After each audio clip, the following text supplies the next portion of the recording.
Bom dia, Dilson. Bom dia, Carol. Bom dia a todo o povo brasileiro e todos que nos assistem em todos os lugares. Digo isso porque nós temos pessoas queridas nos assistindo fora do Brasil, inclusive no Japão. Então, espero que onde você esteja, já no começo do dia ou já no meio do mesmo, esteja tudo bem, vocês tudo em paz, a natureza em paz, seu país em paz, e que todos estejam cumprindo suas tarefas. Porque hoje, para nós brasileiros, é um dia de muita oração, é um dia de muita preocupação. Quem é brasileiro sabe o que nós estamos passando, mas quem é brasileiro e não é de direita, pode ser até que esteja achando bom algumas coisas que estão acontecendo.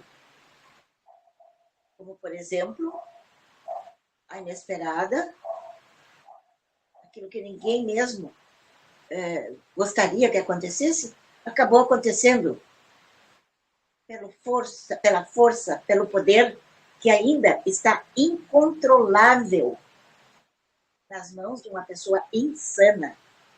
O mundo todo está condenando essa atitude do imperador do Brasil, que recolheu, mesmo, graças a Deus, ao seu domicílio, em prisão, o nosso amado presidente Jair Messias Bolsonaro. Eu tenho certeza, nós estamos com o coração apertado, porque uma prisão é uma coisa triste, muito, a gente não deseja para ninguém. Depois da morte, a perda da liberdade, é o pior que pode acontecer a uma pessoa estando em vida ainda.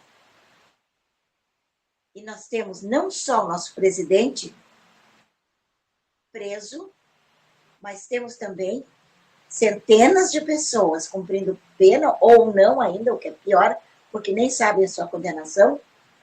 Nessas alturas, a situação é tão horrível no Brasil que a gente não sabe se uma pessoa está sendo julgada num processo irregular, completamente ilegal e sem sentença, é pior ou melhor do que aqueles que foram julgados por esses mesmos julgadores e estão cumprindo penas exacerbadas, penas violentíssimas, por crimes que não cometeram. Então, eu hoje estou muito tensa, é lógico, até com um pouco um início de uma crise de asma. Mesmo que eu esteja me controlando, tenho muita fé em Deus, e eu espero mesmo que essas irregularidades cessem. E que seja punido quem tem que ser punido. Que vá cumprir pena quem cometeu crime. Mas não crimes como carregar uma Bíblia, um terço, estar cantando hino, rezando, em comunhão com milhares de outros brasileiros. Isso não é crime. Isso não derruba nenhum governo, a não ser pela força da oração, que as pessoas estejam pedindo que isso aconteça. Pode ser, mas não elas. Não, esses indivíduos teriam sido agentes de colocar sequer um governo municipal de qualquer cidade em perigo. Isso não existe. Muito menos derrubar uma nação. E a acusação, uma das piores que pesa sobre o nosso povo, é que nós desejamos a demolição, a destruição, o fim da democracia. Quando exatamente é o contrário. Esses são os crimes cometidos por os nossos algozes. E por falar nisso, outra dor no coração que nós todos estamos sentindo, o Bolsonaro, pelo menos, está em casa. Não pode mais falar com ninguém. Eu nem sei ainda se ele pode falar com sua esposa dentro de casa. Eu com a filha nem sei se está junto. Porque com o filho, Eduardo, não pode mais, e com os outros também não. Não pode receber visita. Mas está em casa. Mas e o Daniel Silveira, minha gente? Incluam o Daniel Silveira nas suas orações. por favor, porque ele está doente, está necessitando de atendimento médico, hospitalar decente. Não pode estar nesse momento numa cadeia. Então, as causas negativas são tantas que a gente não sabe nem por onde começar. Mas eu peço a todos, eu peço a mim mesma, calma. Deus existe. Nós somos cristãos. Nós temos onde nos agarrar. É a nossa fé inabalável em Deus e nos nossos direitos e na nossa democracia, porque é só isso que nós queremos. Até o direito de poder errar se todos os códigos, e principalmente a Constituição, estiver operando. Porque quem erra, quem crime, comete delitos, tem que ser punido. De alguma forma, tem que ser chamada a sua atenção e, de acordo com a gravidade, ele tem que ser afastado, tem que ser mantido na prisão por meses, anos e até décadas, alguns, como, por exemplo, muitos que foram condenados pela Lava Jato a décadas de prisão estão soltos porque simplesmente alguém abriu a porta da cadeia e disse saia, sem que tivesse havido anulação de processos, sem que tivesse havido qualquer medida judicial correspondente para libertá-los. E o exemplo que a gente sempre usa, e ele vai pagar por isso um dia, é o do Cabral e da mulher dele. Porque nós temos exemplos similares entre os nossos presidiários, aqueles do 8 de janeiro. Mães de família, mães de crianças, que agora já estão crescendo, e se não mudar essa situação drasticamente, eles vão entrar na adolescência, na juventude, sem a presença materna. São os filhos da Débora e de outras mulheres que estão presas lá, que a gente costuma falar no nome da Débora, porque ela se tornou emblemática, em função dela ter escrito com batom, perdeu mané, uma frase que nem saiu da cabeça dela, mas sim, um que é ministro, esse, lá atrás, como ele disse para um brasileiro desesperado, atrás de justiça, atrás de explicação, como é que nós não perdemos a eleição, mas perdemos? Ele disse, perdeu mané, não mola. E assim, estamos sendo manés nas mãos desses bandidos. Eles são bandidos. Já há um entendimento, inclusive, no governo americano, no secretariado do presidente Trump. O Alexandre de Moraes é um bandido, é um criminoso. Mas como o Cabral, e como todos, a maioria dos megatraficantes do país, estão soltos. Porque o narcotráfico também impera nesse país. E porque quem preside esse país, ele mesmo diz, estou me sentindo um Mao Tse Tung. Ele e todos que o antecederam e os que ainda e que convivem hoje, neste 2025, século XXI, perdão, eles querem que seus países explodam para o povo, para ser explorado, como é o povo chinês, coreano. Tem, em todas as cidades, praticamente, existem chineses e coreanos do norte. E o que existe por trás deles é uma coisa tão terrível e nós não imaginamos. Entramos nas lojas deles, muitas e muitas vezes, compramos e saímos até meio desconfortados, porque eles não aprendem a nossa língua, nem querem aprender, só falam a língua deles. A gente acha isso ofensivo, agressivo. Vocês não sabem. A gente não sabe. A metade da missa. Essa gente é escrava. Eles estão aqui com as suas famílias reféns nos seus países de origem, para que eles trabalhem aqui pela sobrevivência deles e dos seus familiares lá, e para o lucro dos seus governos. Era assim também nos mais médicos, lembram? Os mais médicos vinham para cá, as famílias ficavam reféns.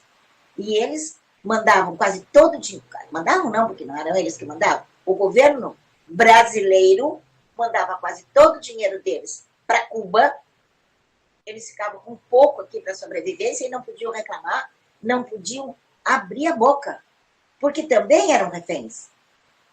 Então, é contra isso que nós estamos lutando. Entenda, povo. O comunismo não é uma ficção, não é uma falácia, não é uma invenção do pessoal da direita no Brasil para tomar o poder. Meu Deus do céu, pesquisem, informem-se. O que é o comunismo? O que foi o comunismo no passado? O comunismo que destruiu Cuba, que destruiu o que era uma ilha extremamente rica e promissora, principalmente em função do turismo, eles destruíram. As pessoas hoje lá têm um pão, quando ficam numa fila imensa, um pão por pessoa, por cada dia. Né? Quantas vezes aqui a gente, o segundo, compra o cacetinho, que é comum aqui no Rio Grande do Sul, a gente vai lá e compra um pacote, no outro dia, não, traz novo, porque esse já está velho, e dispensa aquele, ou doa, ou reaproveita, ou vai para o lixo mesmo. Eles não têm isso, e nós ainda temos. Temos que lutar para que isso continue, para que não sejamos, no futuro bem próximo, nós, em outros países, trabalhando, como escravos, porque tem uma família refém no Brasil e que precisa continuar viva, sem prisão, sem tortura, sem morte. Então, e a gente tem que ficar com a boca fechada em qualquer lugar que o brasileiro esteja. Eu digo a gente, mas é lógico que são vocês, os jovens, os da idade mediana, vocês é que vão sofrer mais. Porque os velhos, eles matam, como eles matam os gays, como eles matam as lésbicas. Eles matam porque são insetos que estão perturbando ainda o meio ambiente deles. Mas a força do trabalho, a força da juventude e da idade mediana, essa força, eles precisam.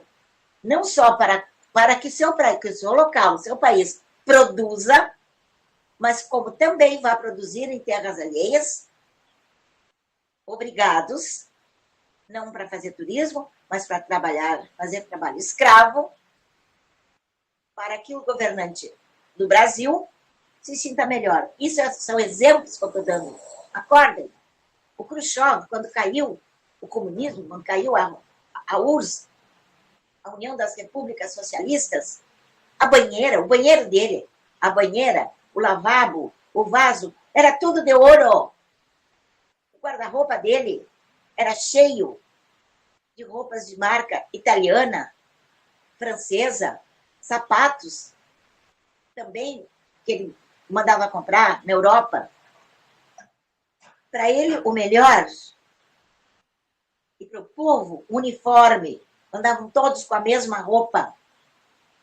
Vocês não viveram para isso, os mais novos, nas pesquisas? Eles tinham uniforme e era só assim que eles andavam. Em Cuba já não tinha uniforme, mas na Rússia tinha. E na China, hoje, modernamente, não tem.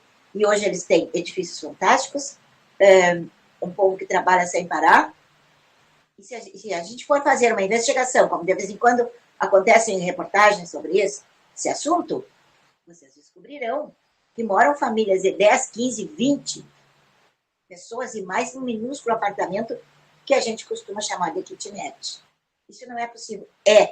Isso é sendo possível agora em vários lugares do mundo comunista, e isso já foi possível no passado, quando houve o início do levante contra o comunismo, que as pessoas não tinham nem cozinha, e depois passaram a ter cozinhas comunitárias, assim, todas as famílias têm uma mesma cozinha. E aí eles começaram a conversar, trocar ideias, porque não era possível, e aí nasceu a ideia de viver uma vida melhor, de se libertar, e com muita luta. E vocês não esqueçam que foi o comunismo que matou milhões de pessoas na Europa com o Holodomor, que foi uma situação criada, assim nominada, para significar, para demonstrar o que era que eles estavam fazendo com a comida na Ucrânia, onde as pessoas tinham que produzir o máximo e não podiam comer nada, para que tudo voltasse à pátria-mãe, que na época era a União das Repúblicas Socialistas, a pátria-mãe era a Rússia, e os ucranianos morreram milhões, quase 10 milhões, de fome. De fome. Eles que produziam, eles que plantavam a comida. Então, a gente vê hoje tudo isso se repetindo.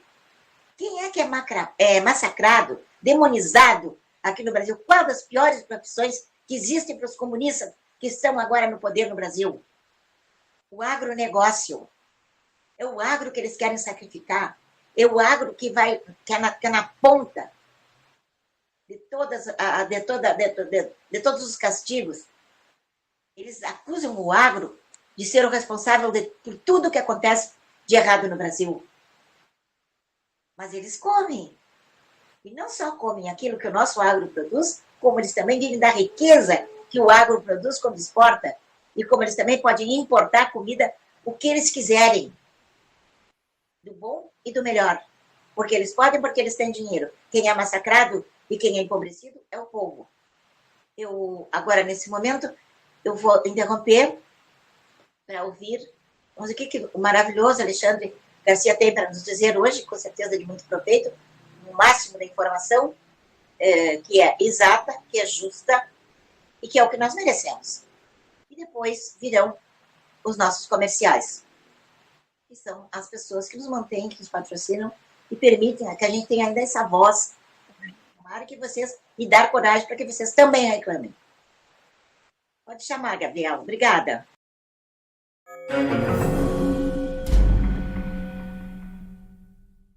Bom dia.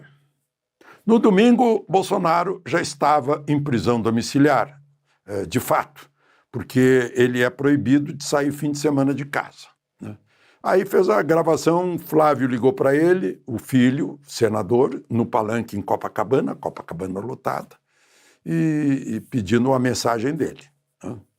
Ele gravou a mensagem, publicaram fotos dele de bermuda em casa mostrando a tornozeleira, e a reação foi ontem, no fim do dia, Moraes decretando prisão domiciliar. Então ele não pode mais sair de casa, ele está preso em casa, embora não condenado. Isso só dispara, eu não sei se no momento em que vocês estão me ouvindo já veio alguma coisa de Washington, porque o Departamento do Tesouro, que aplica a lei Magnitsky, já havia avisado que não ia ficar apenas em Moraes, né? Ou seja, Moraes com isso arrasta também, pode arrastar mais gente do Supremo, que pode ser uma tremenda inconveniência para aqueles que estão mais próximos dele. Os dois que fizeram um discurso na reabertura, né? Gilmar e Barroso, né? Muitos colocam Dino também nisso. E mais, né? Está arrastando também Lula, porque eu nunca vi tanto grito contra Lula como no domingo. Mas é grito que é de Moraes, em primeiro lugar, e traz de reboque Lula. Ou seja, o Supremo que tirou Lula da prisão e botou na presidência, como lembrou Gilmar Mendes, né, agora pode estar ajudando a um movimento de impeachment de Lula, como se ouviu nas ruas nesse domingo, né? Bom, uma outra questão, ainda do Supremo, o ministro Dias Toffoli, com uma liminar, suspendeu uma ação de improbidade administrativa contra o senador Jacques Wagner, né, que está na Justiça Federal na Bahia. É sobre as obras do estádio para a Copa do Mundo de 2014, quando Jacques Wagner era governador da Bahia. Pois olha, o meu avô, se fosse vivo, ficaria escandalizado com isso. Por quê? Porque Toffoli era advogado do PT antes de virar advogado-geral da União e ministro do Supremo. E Jacques Wagner é o líder do governo do PT. Né? O meu avô diria, olha, deveria se declarar impedido, por razões éticas, né? Impedido e passa para outro que não tenha sido do PT para decidir esse assunto. Né? É com base nas provas da Odebrecht, eu não sei de onde, que foram anuladas e tal. Aí eu fico perguntando, né? Só que isso no Supremo já se naturalizou. Mulheres de ministros que têm ações que estão no Supremo, né? Gestos obscenos, isso já se naturalizou. Meu avô já está dispensado de ver essas coisas há algum tempo. Bom, uma outra questão também do Supremo, vocês notaram que a Magnitsky parece que lubrificou a roda emperrada do sorteio de relator? Só dava Moraes. Agora, relator para ver o caso do Daniel Silveira, né, caiu em Fux. Relator para ver um pedido de Lindbergh Faria sobre mandar os bancos brasileiros manterem as contas de Moraes, que é uma maluquice, né, caiu em Zanin. Eu não vi ainda até esse momento nenhuma decisão de Zanin, mas ele não é a sinuca de bico. Se o Zanin mandar os bancos manterem contas abertas para Moraes, os bancos fecham, porque não tem como funcionar se desobedecer à lei Magnitsky. E se disser que as contas serão bloqueadas sim, não posso atender, Moraes não vai gostar. É uma questão complicada aí. Mas, enfim, parece que a principal questão é essa de um novo quadro com a Magnitsky e a reação de Moraes e a ampliação da aplicação da Magnitsky previsível. Não sei se aconteceu neste momento que vocês estão me ouvindo, já, porque eu estou gravando antes. De Brasília, Alexandre Garcia.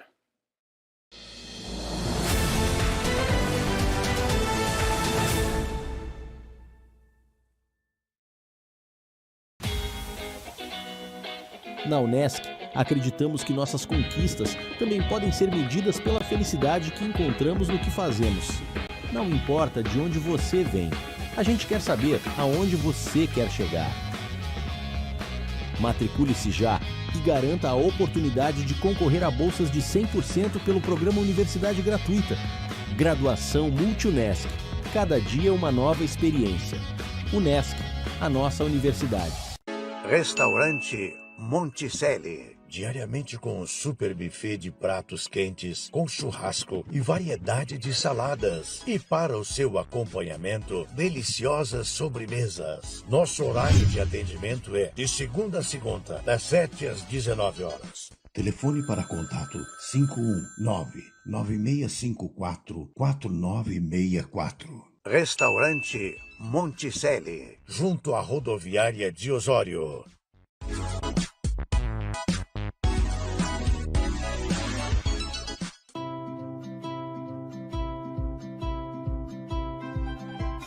You're like a Ferris wheel circling around, off in an open field, firm in the ground, lost in the wilderness, not to be found. Give me your hand and I won't let you down. In a place I've never been, to find a way of wandering. Will you take my hand or will you just keep spinning? Searching for 7 years, yearning to see. Tell me I'm getting near where you will be. Scarred from the moment when I saw you leave. How will it feel if I break through the tree? In a place I've never been, to find a way of wandering. Will you take my hand or will you just keep spinning?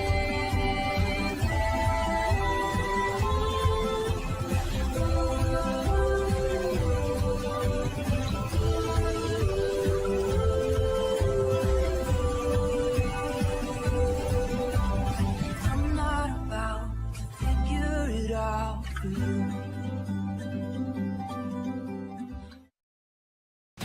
O que te faz feliz? Quais são os momentos mais inspiradores da sua vida? Cada dia que começa é uma nova oportunidade para transformar momentos cotidianos em instantes especiais. Não importa de onde você vem, a gente quer saber aonde você quer chegar. Por isso, a Unesc é um lugar de múltiplas conexões. Um rico ecossistema de inovação e pesquisa, desenvolvimento pessoal e coletivo, respeitando as individualidades, visando o bem comum e produzindo alto impacto na vida das nossas comunidades. Na Unesc, acreditamos que nossas conquistas também podem ser medidas pela felicidade que encontramos no que fazemos. Matricule-se já e garanta a oportunidade de concorrer a bolsas de 100% pelo programa Universidade Gratuita. Graduação Multi-Unesc. Cada dia uma nova experiência. Unesc, a nossa universidade.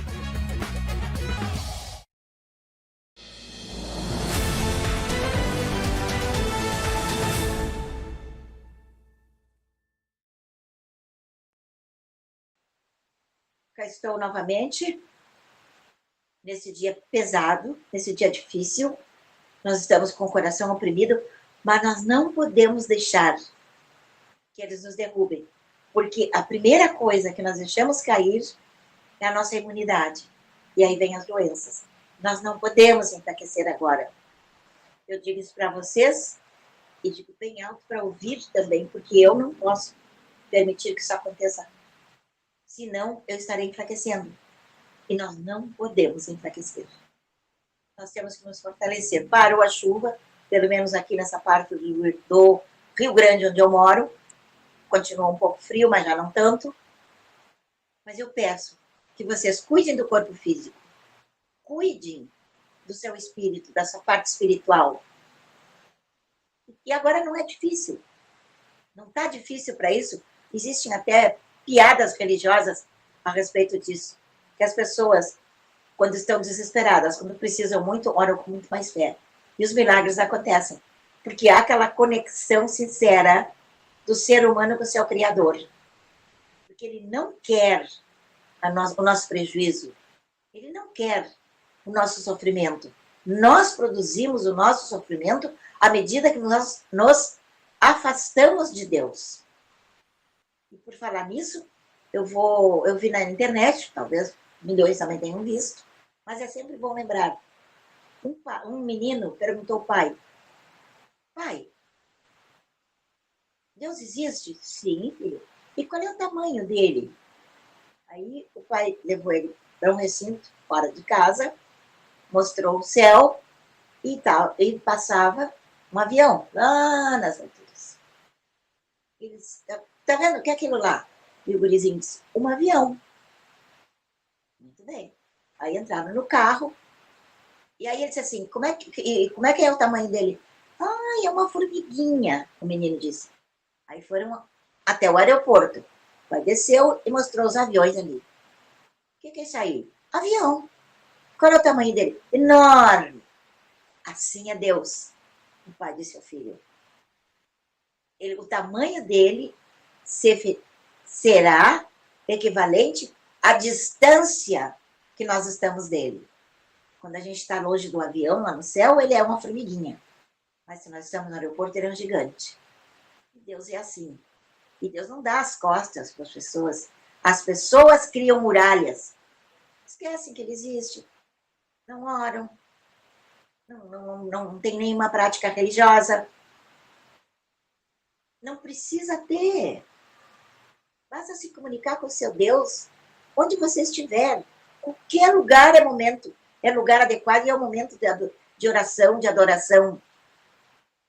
É muito melhor, é muito mais gratificante, realizante, resolve a nossa vida, no sentido físico e espiritual, se nós fizermos isso, dobrarmos os nossos joelhos para Deus, do que termos que dobrar no futuro que parece bem próximo, de acordo com a vontade deles, dobrar os nossos joelhos para eles, humanos comunistas que estarão nos dominando.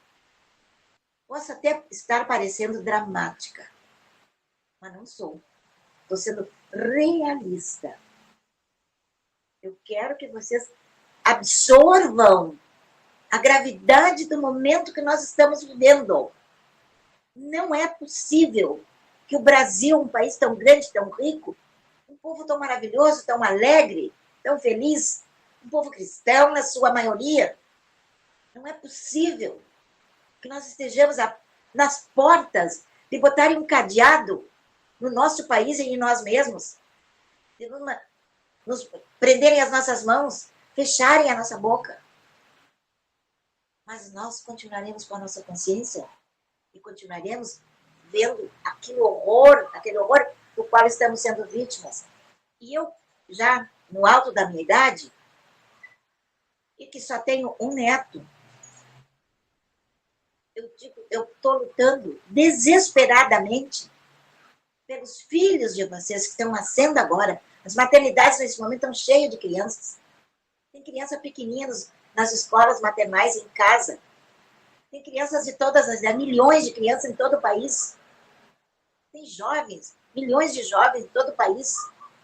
Tem gente com idade de 20 a 50, 60 anos, com toda a sua capacidade de trabalho ainda.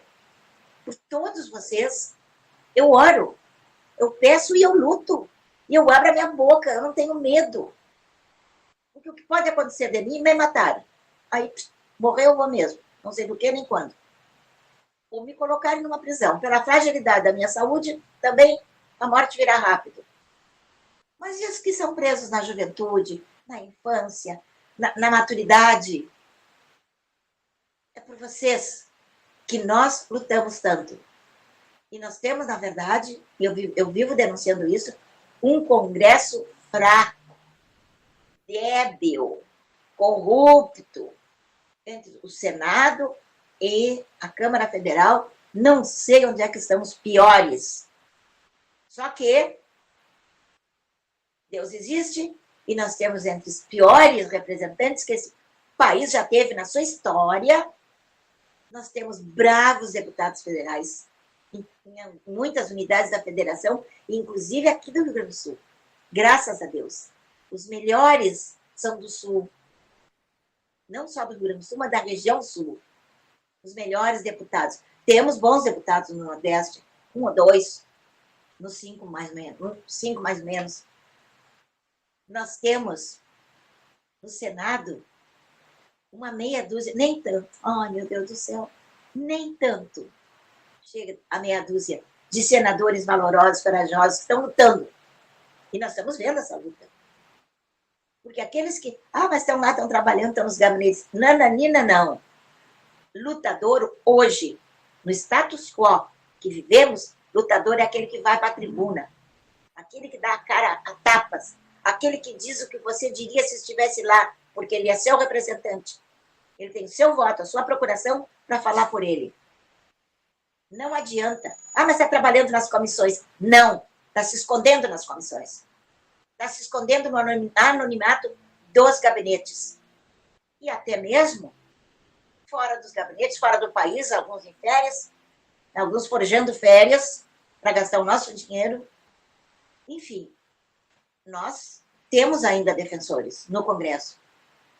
Eles precisam ser fortalecidos, porque eles vão para uma tribuna e dizem tudo que eu gostaria, que tu gostaria de dizer.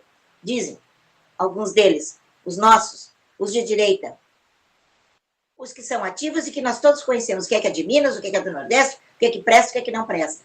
Aqui do Rio Grande do Sul tem muitos completamente claros. Completamente, por favor, me esqueço. Está carimbado na testa deles. Você me viu aqui, mas não me viu. Porque eu não estou aqui. Entenderam? Então, esses que estão lá lutando, esses guerreiros que estão nos representando, porque nós votamos neles, eu tenho orgulho, eu tenho a felicidade de dizer que o meu deputado federal, eu dei o voto para ele, ele é um dos líderes, é um dos que mais fala, um dos que mais agita, e não só lá nos Transílvanos, mas por todo o Brasil, e sempre dando entrevistas, e sempre falando. Eu tenho orgulho de dizer que eu votei no deputado Zucco, porque ele me representa, porque ele está lá fazendo a briga que eu faria, está dizendo aquilo que eu diria talvez é muito melhor ainda do que eu. Tem muito conhecimento dele. É um homem corajoso, um homem de valor, um homem de família, é um homem cristão. E assim como eles, temos outros gaúchos. E não é bom fazer citações nessas horas, porque a gente acaba esquecendo. Mas vocês sabem quem são os nossos deputados gaúchos? O Van Hatten, que será, se Deus quiser, o nosso senador. Porque se eu tenho orgulho de dizer que eu votei um deputado federal que merece honras e glórias, eu também votei para o Senado um omisso, um calado, um conivente, e, segundo a maioria, um traidor. Errei, mas quero corrigir em 2026 que me apareça um candidato do valor imensurável, da coragem, da inteligência, do conhecimento do deputado federal hoje, deputado Van Hatten. Se ele não for a repetição na Câmara Federal, e se ele for já um pré-candidato ao Senado, é o meu voto. O voto é secreto, Sara. O meu é aberto. Acabou. É meu. Eu digo em quem eu voto. Quando é para o bem e quando é para o mal. Vocês entenderam, né? Então, vamos corrigir. Uma eleição é sempre uma oportunidade, um momento no qual a gente tem para corrigir ou para referir o que fez na última eleição. Então, vejam bem, nós temos que fortalecer esses homens. Quando vem o grito de vamos para a rua, vamos para a rua. Porque ou iremos para a rua agora, ou nós não teremos mais liberdade de ir a lugar nenhum num futuro bem próximo. Temos que ter a nossa bandeira, temos que ter orgulho dela, temos que andar com ela. Nós precisamos defender o Brasil. Porque o Brasil hoje, ele não será defendido apenas e tão somente por meia dúzia de parlamentares valorosos. O Brasil precisa de nós. Nós somos o Brasil. É muito lindo repetir a frase que o poder emana do povo. Essa frase é linda. Agora, vivenciar isso aí, fazer valer o poder, fazer valer o nosso voto ou corrigir o nosso voto na hora dessa luta, que esse é o momento. Eu estou me lixando se aquele senador é traidor.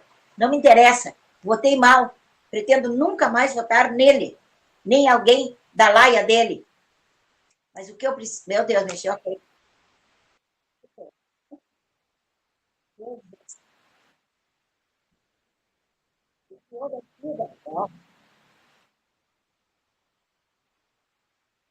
Tá, voltou.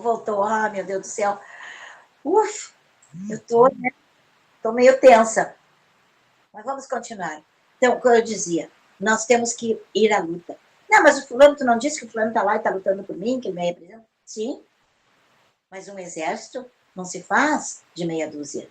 Um exército não se constrói com algumas centenas de pessoas. Se constrói com milhões. Milhares primeiro. E depois, juntando seu povo, milhões, para que aí sim o poder emane do povo. Qual é o ideal? O ideal é o poder emanar do povo através do voto. Votou, está tranquilo. Só que não. Agora, neste momento, nós votamos e não estamos tranquilos. Agora, nesse momento, o Brasil precisa de nós. O Brasil precisa de cada brasileiro. Mas eu já estou muito velha para isso, não posso. Vai lá e nem que seja ficar alcançando água para quem está lá gritando, para quem está fazendo bandeiraço. Foi assim que nós fizemos nos acampamentos.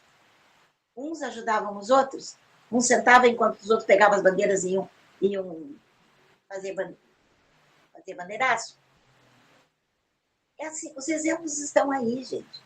Nós mesmos já vivemos quantas vezes. Eu estava dizendo há minutos atrás que nós temos os exemplos históricos do que nós não queremos, não temos o direito de repetir. A menos que você seja comunista também.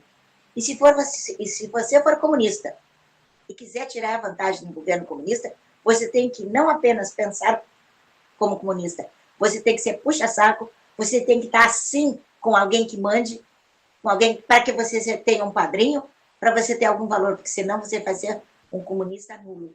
anulado, porque eles vivem do puxa-saquismo, eles vivem da bajulação. Olha o que está acontecendo, o que sempre aconteceu no Brasil nos últimos anos, quando se refere ao cachaceiro. Olha o que acontece, aplausos, muita risada, dizem as maiores ignorâncias que são aplaudidos, porque estão falando para uma plateia fechada, para uma plateia amestrada, uma plateia, na maioria das vezes, paga, quando não for, e é geralmente por dinheiro. Mas também o famoso, que agora parece que eles trocaram por outra coisa, ou não sei porque eu não estou lá, graças a Deus, o pão com mortadela. Assim é que eles ganham os aplausos. E assim é que eles, falsificando as fotos e mostrando o que não aconteceu, o que não existiu, eles pegam meia dúzia de gato pingado, porque não tem aparecido voluntariamente nenhum ou nenhuma aplaudir o cachaceiro.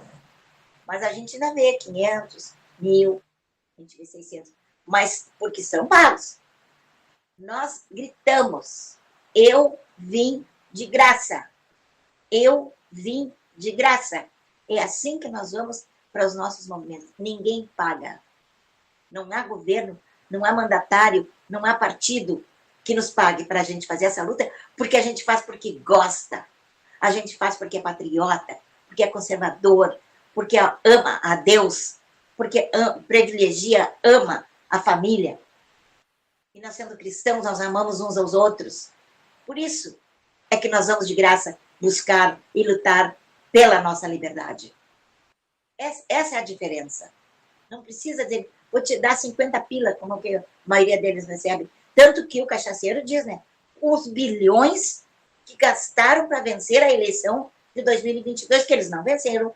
Agora, a internet, agora os fóruns competentes estão repletos de informação de que não foi assim que aconteceu.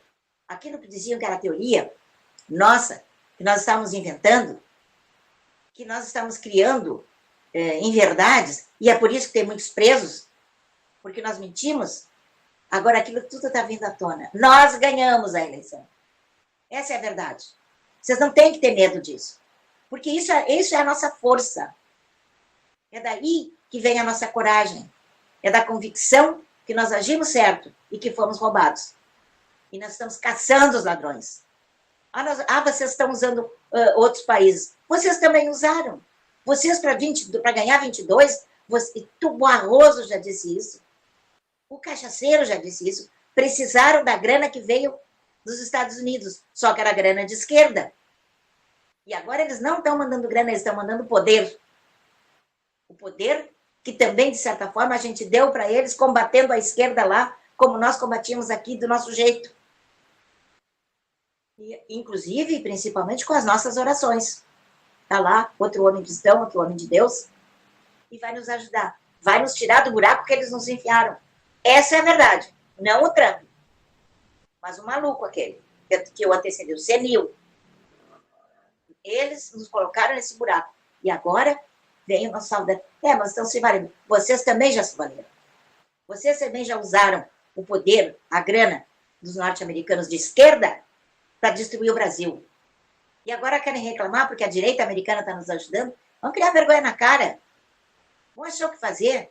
Vão pensar no que farão num futuro para vocês, sem esses imensos cabides de emprego, sem todos esses penduricários que tem em todos o serviço público brasileiro. Vamos fazer isso. Vocês são vagabundos. Vocês apoiam vagabundos. Vocês votam em ladrão. Como é que você queria ter um governador, um presidente, um governo ilibado, decente, que não roubasse, se vocês votaram no ladrão? O que vocês podem esperar disso? Mais roubo. Tudo que até no passado, Petrolão, Mensalão, Lava Jato, outros tantos escândalos de corrupção que estão acontecendo agora, com a diferença que naquela época eles foram julgados. Tudo bem, eles vieram depois e acabaram com aqueles julgamentos. Mas e agora o que aconteceu com os velhinhos do INSS? Conosco? E agora? Se fala nisso, são bilhões em prejuízo, não tem nem inquérito. Não estão permitindo nem que se aponte o dedo para ninguém. Para nenhum desses safados ladrões. E é assim que a banda está tocando. Nós estamos assim levando um tufo sem tamanho e ainda temos que aguentar calados. Mas, olhem só vou citar 2 exemplos da justiça divina acontecidos agora em menos de uma semana. 3 grandes comunicadores da TV Lixo, da Globo Lixo, que faziam cocô em cima do nosso nome em pleno ar, nas televisões, debochavam, riam. Foram todas dispensadas, perderam seus empregos. Eu não aplaudo jamais uma perda de emprego, jamais. O que eu torço é para que todos tenham emprego. Mas essas vagabundas, essas mercenárias, essas que chegaram a dizer, mas que guerra é essa? Que vai um foguete daqui, mata horrores de gente lá, vem um foguete de lá, não mata ninguém aqui, mas o que é isso? Ainda riu. E ainda disse pior. A gente vê uma mortezinha aqui, uma mortezinha. Ela só é uma mortezinha para quando a pessoa não é nem do teu conhecimento, nem da tua família, sua vagaba. É uma morte, é uma morte. É uma morte do ser humano que morreu numa guerra cruel. Todas as guerras são cruéis. E nós somos contra essa guerra. E quem no Brasil se posicionar a favor do Irã e a favor e contra Israel, está se colocando a favor dos que matam gays, dos que matam os diferentes, dos que pensam diferente deles. Vocês estão votando em matadores de crianças, de bebês. Vocês aí, a gaysada toda, quase toda, não, me perdoe, quase todos apoiam o Irã contra Israel. Vocês sabem, né? O que eles fazem com vocês lá? Vão para lá agora. Vão passar férias lá, vão aplaudir, ou vão se voluntariar na guerra deles. Nem para voluntários eles querem vocês, seus trouxas, seus vagabundos. Vocês defendem o comunismo, vocês defendem a violência do Irã, aqui no Brasil, bem longe deles. Mas lá vocês não vão. E o meu tempo está se esgotando por hoje. Hoje as condições técnicas não foram as melhores, nós ainda continuamos sem a presença do Adilson, mas vamos levando a luta à frente, porque é uma voz, mas essa voz não pode se calar. Pode ser ouvida por uma, ou por dezenas, ou por centenas de pessoas, mas por alguém essa voz será ouvida. E, portanto, é importante que ela saia daqui e chegue até esse alguém que está precisando de ouvir essa palavra. Como eu sei que tem muita gente nos assistindo, e pelo retorno que eu recebo de quem nos curte, eu sei que não é só uma pessoa. Eu sei que temos, em nome de vocês, em nome dos que nem sabem que eu existo, dos que nem sabem que eu tenho essa live, em nome de todos, eu peço a Deus pela saúde de vocês, pela felicidade de vocês, e agradeço por vocês existirem, por vocês pensarem do mesmo jeito que nós e por serem soldados do mesmo exército nessa mesma guerra, que a gente ainda está fazendo o possível para que seja uma guerra santa, uma guerra de palavras, uma guerra de uma lei contra outra lei. E há de ser assim até o final, porque eu perdi 20 quilos em 22 ante o pânico de ter que ver o meu povo se matar numa luta fratricida, uma luta entre irmãos. Mas graças a Deus não houve e não haverá, porque você está aí, porque você é da direita, porque você é conservador, você é patriota, você crê em Deus. Por conta disso, nós sabemos, confiamos na nossa vitória. Nunca esquecendo que amanhã nós estaremos aqui e também, e principalmente que eu amo vocês. Até amanhã, se Deus quiser.